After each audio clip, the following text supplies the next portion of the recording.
I'm here today at Intertech's Grand Rapids, Michigan facility. We're an ISO 17025 accredited laboratory, and we serve as the independent validator for CAPA.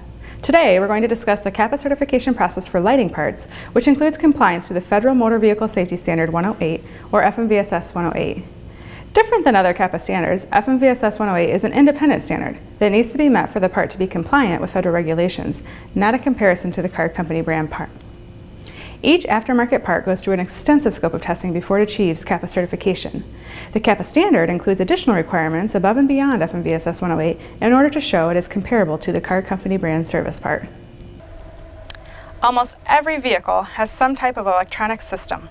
With vehicle technology advancing towards more fully automated systems, CAPA saw the need for its standard to include additional requirements for parts with electronic devices.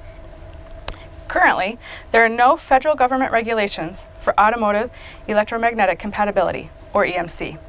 The CAPA program specifies testing requirements for EMC, which measures the aftermarket part's susceptibility to interference or interference on other components in the vehicle. This is a unique aspect to CAPA certification, differentiating CAPA certified lights. As an example, if the aftermarket part was susceptible to interference, turning on the radio may cause the lamp to not function or dim. If the aftermarket part had excessive interference on other components in the vehicle, it might cause static on the radio when the lights are turned on. As numerous safety features rely on electronics, this is a critical test to ensure the vehicle systems are working as they were designed to work.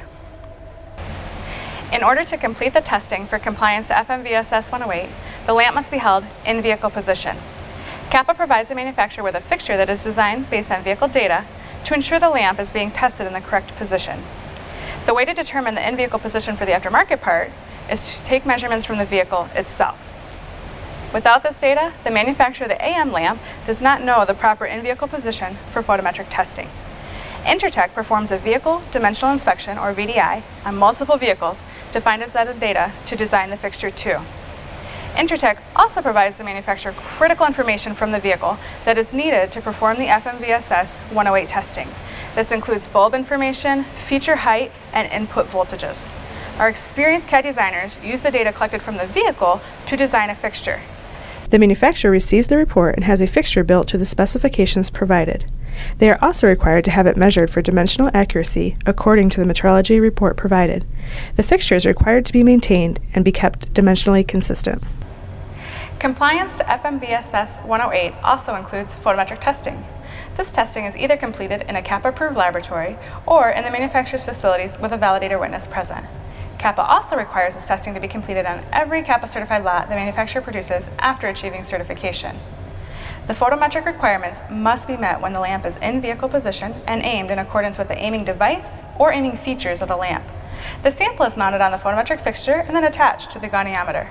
The filament of the bulb is aligned with the axis of the goniometer and the photometric sensor using a laser system incorporated in the setup.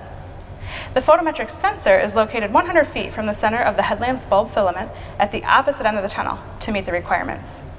The measurement of intensity at specific test points in a beam pattern is defined by FMVSS 108.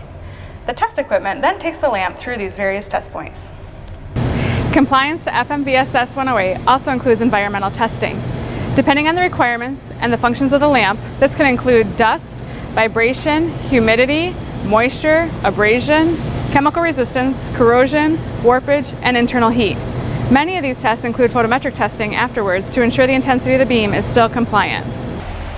In order to verify the fit of the part on the vehicle it was designed for, we perform a controlled vehicle test fit. The CAPA Vehicle Test Fit program was implemented in March 1999 to further enhance the program. The test fits are performed by ASE certified and experienced collision repair professionals. A thorough evaluation is done for gap, flush, appearance, and overall performance of the part on the vehicle. Lighting parts are also evaluated for proper function of each feature and proper aiming. For more information on the vehicle test fit process, please check out CAPA's Vehicle Test Fit video, which can be found at www.capacertified.org. For lighting parts, the scope of testing includes material testing on the lens and housing, ensuring that the materials used are comparable to the car company brand service part. The lens material is required to meet the FMVSS 108 requirements of being an approved material listed in the Automotive Manufacturers Equipment Compliance Agency standard. The Amica standard is regularly updated for new materials and coatings available on the market. CAPA monitors standard changes and how they may impact the program or requirements. Once a part has met all of the CAPA requirements, the manufacturer is approved to apply the CAPA quality seal to that part. This is a tamper-proof two-part seal where the top portion can remain on the part and the bottom portion can be applied to the repair order. Each seal has a unique number which provides full traceability. Information related to the part can be found by entering the seal number on the CAPA website.